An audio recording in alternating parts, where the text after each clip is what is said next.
Generational gains in notebook technology are often the most interesting for their reduction in power consumption, which grants more battery life. So you go from Pascal to Maxwell because of the reduction in power consumption on the GPU. There is a benefit to the battery life, and the same is true for Intel when moving from Haswell to Skylake to Kaby Lake or whatever. Now, Kaby Lake, I would say don't really hold your breath for that, but we're still waiting on the arrival of those chips. Before getting to the coverage of the Apache laptop, this content is brought to you by Antec and their new Cube MITX case designed by Razer, which supports a full open-loop liquid cooling solution, surprisingly for being a small box, and you can hit the link in the description below for more information. As for what we're looking at today, this is the GE62 Apache Pro laptop from MSI. This one has the GTX 1060 in it. I've got another GE62 Apache Pro next to me, and we already did a video talking about their naming scheme, if the names confuse you. This one is with a 970M. This is the previous generation, this is the new generation, and that's what we're reviewing today. MSI's Apache Pro that we're looking at today, the GE62VR, is priced at $1,600. The GE62VR is part of the, again, Apache family of MSI notebooks with the 6 in the 62, indicating a 15.6-inch display, and the 2 indicating a second generation chassis. The unit's crowning feature is its GTX 1060 desktop GPU, which runs a full 10 SMs for 1280 CUDA cores, and this is identical to the GTX 1060 add-in boards for desktops, with the only difference being clock rate and some power management stuff. 10 series notebooks have about a 10% range permitted for pre-overclock or underclock settings on the GPU as defined by the manufacturer, and that's likely to be the largest contributor to FPS differences between laptops this generation. That is, aside from the bloatware that we already talked about on the MSI notebooks. If you want to see that video, we already posted one.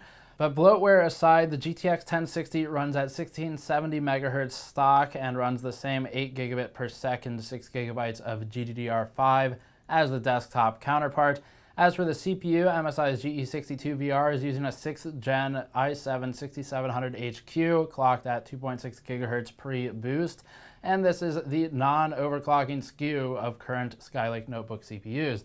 Kaby Lake will undoubtedly see inclusion in notebooks soon, and they will be Pascal and Polaris, hopefully in some regard, though its performance difference will almost certainly be negligible for gaming this time. Our unit uses 16 gigabytes of DDR4 SODIMM memory with a maximum supported capacity of 32 gigabytes for higher density modules.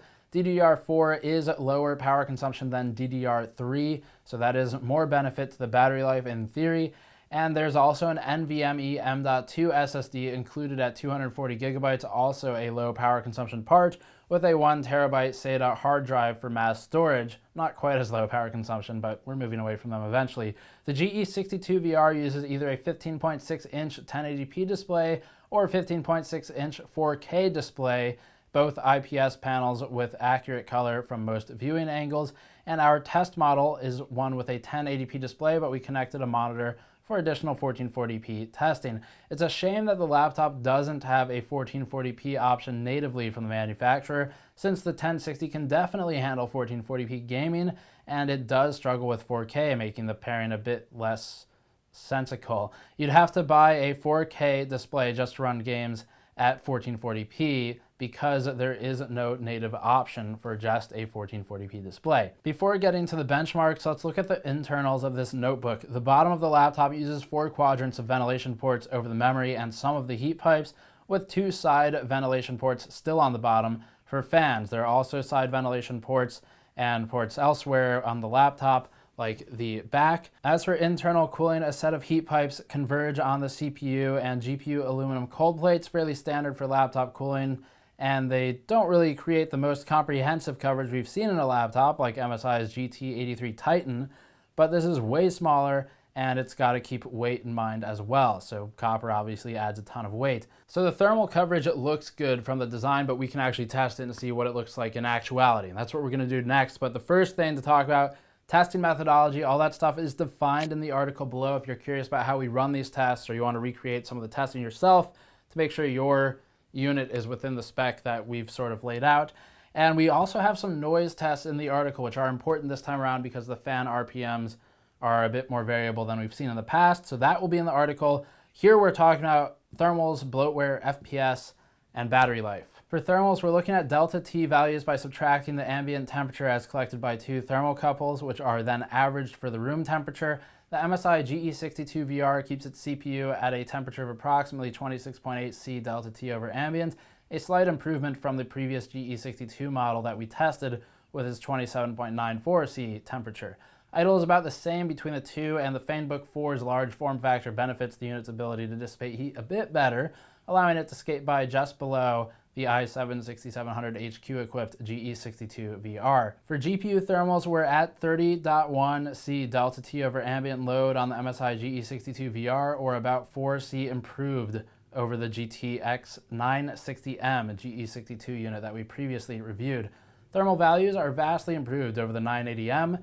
Note, though, that MSI is mostly able to achieve its lower temperature by blasting the fan RPM, which gets pretty loud when under full load. And again, you can check our article for fan noise and dB testing, and our usual endurance test with 2 hours of gaming on AC is also in the article. Now, going into the FPS test, we already posted a video and an article on the bloatware that comes pre-installed on these units.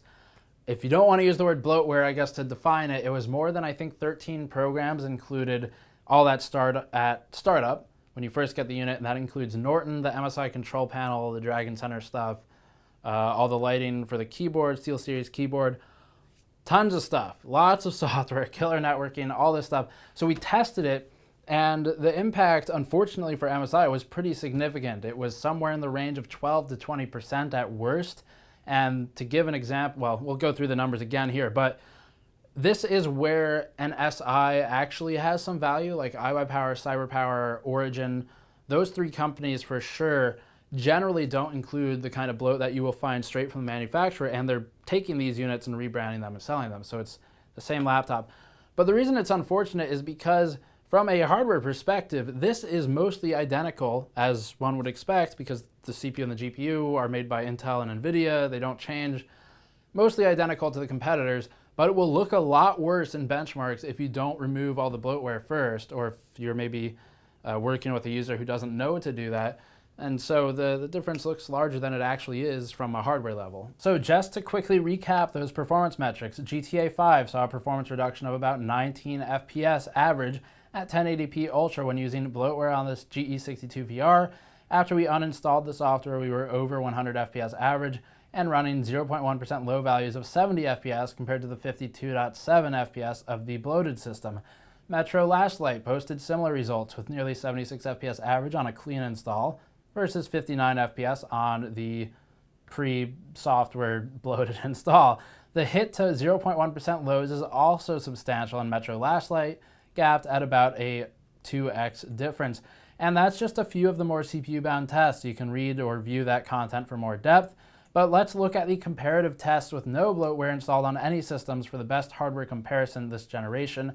And that starts with Shadow of Mordor, which is our more complete comparative chart because we were able to run these tests on the 1070 and 1080 notebooks while at NVIDIA's press event. Haven't received those yet for review, but we ran these tests there. At 1080p Ultra with Shadow of Mordor, the GE62VR and its GTX 1060 sit between the 980M and 1070 notebooks. We're at 76.3 FPS average and 51.7 FPS 1% low, but resting near 37 FPS for the 0.1% low values. The 980M, meanwhile, is pushing an FPS average of 64.3 with 47 1% lows and 43 0.1% lows.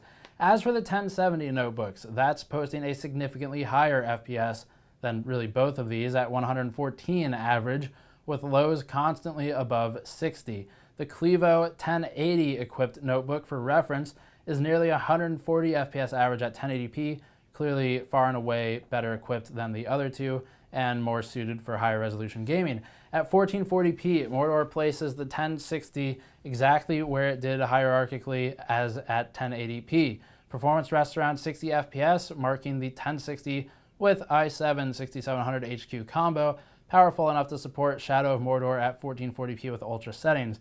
The 1080 laptop unit, for reference, is closer to 100 FPS, while the 1070 unit is at 70 FPS average. Looking at 1440p performance for the GTX 1060 across the board, just looking at this one laptop here, we're seeing greater than 60 FPS in almost all of the games tested Metro Last Light is the only title where performance falls below 60 FPS, and it's still plenty playable at 52 FPS average.